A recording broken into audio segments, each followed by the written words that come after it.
Why overcaring mothers raise underdeveloped men. To all my extraordinary mothers out there, do not make these mistakes when raising boys to men.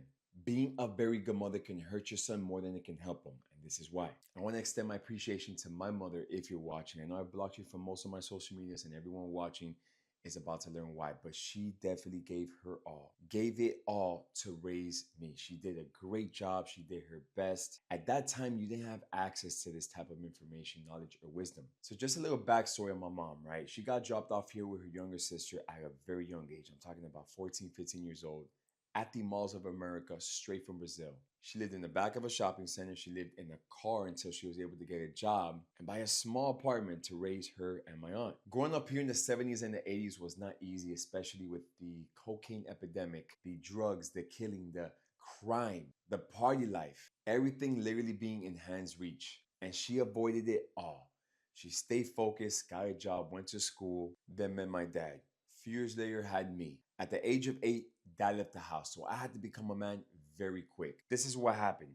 My mom had to play both parts, not even knowing how to play her part first. And again, this is a common theme that I see amongst a lot of great mothers, which I have a lot in my life. Mothers of my kids, my aunts. A lot of the women in my life are very present mothers, but what they fail to realize is that over coddling, overprotecting is underdeveloping, especially if you're raising men. Because what does this do? This disrupts dopamine and testosterone regulation. Now let's talk about the science. I'm not making this shit up. This is just me revisiting my past to understand my upbringing and identify a lot of the places where I went wrong. And I get it. As a mother, all they want to do is protect, especially if they don't have a man figure in their life. They feel like they have to step into that man figure. But what they fail to realize, the part that the man plays, it's not just protecting by shielding them, but protecting by teaching them, letting them fall and teaching them how to get up, not letting them fall and picking them up. That teaches boys comfort, not confidence or knowing their capabilities. And then you have mothers who overvalidate, say it's not your fault. It removes accountability, solving problems, lowers confidence and risk tolerance. Without being tested emotionally, you never build the prefrontal cortex for the resilience that you need in adulthood. And there's only two outcomes for these overprotected mothers raising boys to men. Number one, you raise a people pleaser, a passive partner, an emotionally dependent men, not independent. And these will be the boys who get heartbroken over every fucking breakup, who have a tantrum over every adversity because you, as a great mother, made them emotionally dependent on you, not realizing that you would not be with your son everywhere going through everything. And then they recreate that same energy in their marriages. Now, this is where number two comes in, and that will determine the outcome, which also determined my outcome. I became very rebellious. I didn't like the coddling. I created distance between me and my mom. As much as she loved me, as much as she protected me, it made me go against the grain that much more. Went out there, seek validation to men, the wrong men, and found myself leading a gang. Now, that's not always going to be everybody's outcome, but guess what I also did? Mirrored that in my relationships. Every woman I got with at an early age, there was some sort of resistance. I didn't want to get too close. I didn't treat women right. Even though I never physically abused a woman, I've cheated. I stopped caring, not only when it got too bad, but also when it got too good, because I didn't want to be emotionally dependent on a woman. That's why a man figure in your son's life is crucial. Whether it be a coach, whether it be an uncle, put him in combat sports. As a mother, you can raise a gentleman, but not a man. A man who learns through discomfort, through challenge, through adversity, through heartbreak, which I'm giving my son something I never had. And I've also seen that in one of my co-parenting relationships, where one of the mothers of my son was so overprotective and now I have to hold her back. Let him get up. Let him deal with that. Stop opening your arms every time he needed comfort. He needed protection because what you're raising is a fucking victim. As good as his mannerisms may be, as respectable, as honorable, as much integrity as he can have. Men get stripped of their resources, their survival skills. They get emasculated. So I'm not saying that a single mom can raise a man. And let me make this very clear. Mothers play a significant role, more of a significant role in their son's life than dads do. But it's that small piece that if your son does not have in his life, can be a big fucking problem in the future. Let's think about it. Everyone here knows that guy or that mother who raised a son and still has toy figures all up in their fucking room. And they overfeed them. They coddle them, they protect them, they still scream at them. 30, 40-year-old grown men. And the pup never learned how to leave the fucking nest. And that is how too good of a mother can raise a poor example of a man.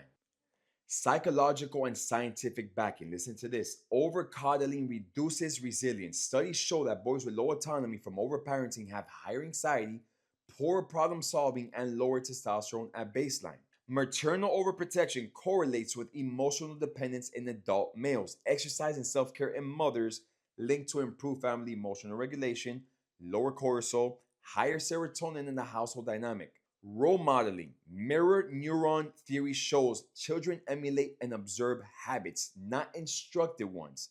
Meaning that you can tell your son all you want to tell him about all the things he can achieve, about who he can become, about how right he always is. But men, even your daughters, but mostly boys, need to learn self accountability, need to learn resourcefulness. And if a mother always wants to take on the children's problems, what is that teaching them? Blame others. Never take accountability. I remember I used to call my mom every time I would hit the jail cell, and she would be ready to go in a fucking heartbeat and tell me, son, is gonna be okay. It was the victim's fault. It was the other person's fault.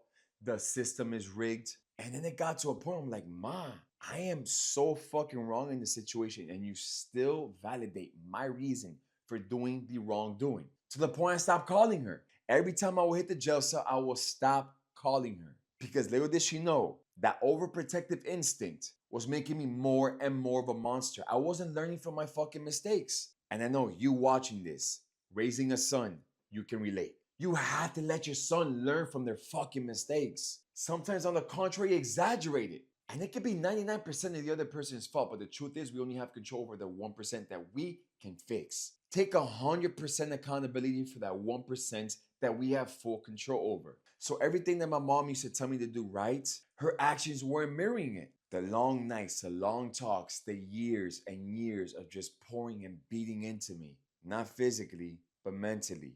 The wisdom, the lessons, they were all overlooked. But there was one very valuable lesson that I took away from my mom.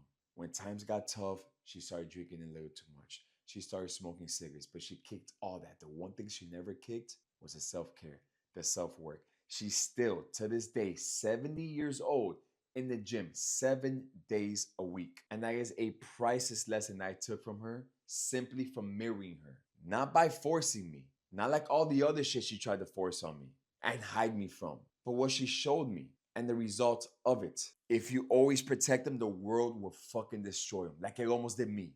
I'm not supposed to be here. Gang fights, knife fights, gun fights, very serious crimes, prison time. I'm not supposed to be here.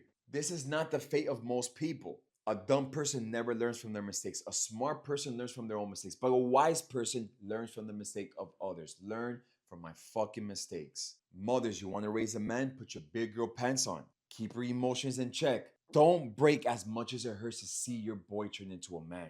Mothers, as hard as this may be, when they get to that age of 9, 10, or 11, you have to stop showing them so much affection. You have to let them be a man. The cuddling, the affection, the kissing might have to come down to a minimum. Because boys will learn how to play tricks on you. They'll make you feel guilty, or you see them being very emotionally dependent on you. You have to resist. Listen to what I'm saying. The longer you go without giving up, the harder it will be to give up. And the harder it will be to raise and break that out of them. I get it, as a mother, it's gonna hurt. Trust me, I see it all the time. So if you're a mother raising boys to men, I'm gonna leave you with this, right? The best form of discipline that you can instill in your child is either sports, combat sports, fitness, and diet. As biased as this may sound, coming from a fitness coach, listen, I've done it with my children. I've done it with my clients who have done it with their children. And this is the fastest track as a mom to build a man. Unless you want to throw on some gloves with them, roll around in the dirt with them, like what a father is supposed to be for. And if you're a mother who has a son, who has a father figure in their life, let the man do what a man does. As hurtful as they may be to watch, trust me, is instinctual in a man to raise them, hurt them, taking them to extremes that only a man can, physically, mentally, and emotionally. It's one of the biggest joys of raising my sons. And if you are that type of mother, I'm going to tell you this right now, that unhealthy pattern will carry on into your marriage or your relationships. You're not supposed to mother your man. It can get very uncomfortable, kind of weird, and could be a big turnoff. But then you wonder why the man always goes look for the woman who treats him like shit. It's not that they treat him like shit, it's that you treat them too good. And as a man, in our nature, we want to be challenged. Yes, we want peace, but we also want to problem solve. We also don't want to be stripped of our masculinity. When a woman emasculates a man goes and chases those dopamine hits somewhere else. With a woman who gives them that chase, with a woman who challenges them, whether it be through attitude, whether it be through sex. And I will never validate this as an excuse, but when a man cheats, why is it that they always cheat with a woman who looks worse than you? Because you're chasing dopamine. And guess what dopamine does? Temporarily raises testosterone, which is what he doesn't have at home because you're trying to mother your man. Or these will be the challenges that you leave your son with in their marriage. Do you see the correlation here? When boys have strong women figures in their life, that's all they desire. But when a man has a passive and over coddling, overprotective woman in their life, that's all they attract. And then they repeat the cycle in their marriages. Do you not see the cycle that you're creating? I know that might sound like a lot, but you have to know your position as a mother raising a boy, just like a man knows their position when raising a daughter. The whole parenting thing can be complex. Hey, and I'm no expert. That's just the most intentional area of my life that I put the most effort and thought into, backed by science and just knowing what I went through. This is just me sharing my life experience and wisdom with you all in hopes that you don't repeat the same mistake in cycles in your life, in your son's life, in your marriage. Thank you for listening. Love you all.